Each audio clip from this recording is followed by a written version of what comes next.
Hi, if you're seeing the GA4 tag not found or tag invalid error, it can be really frustrating. I wasn't able to figure out why this error is being thrown, but I was able to figure out how to fix it.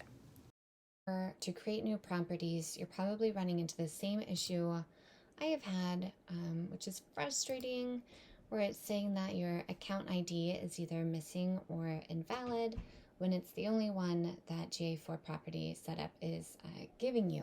So here is my fix.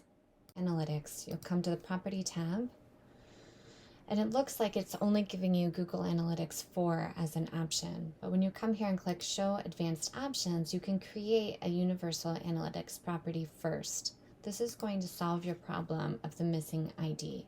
So then we'll enter our URL here. Connect our Universal Analytics code with our Google Analytics 4 code. And your property column, you're going to come back here to the one that you previously made. Data streams. Going to select here. We're using an existing on-page tag, so you're going to want to connect this measurement ID. You can grab from here or you can grab from up here, and we're going to go back to our tracking info tracking code. So let's navigate back to our Universal Analytics, come down here to tracking info, tracking code, and we're going to add our data stream, connect site tags.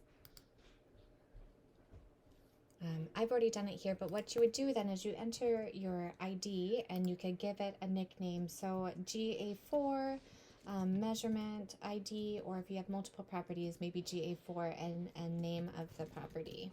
And then click connect.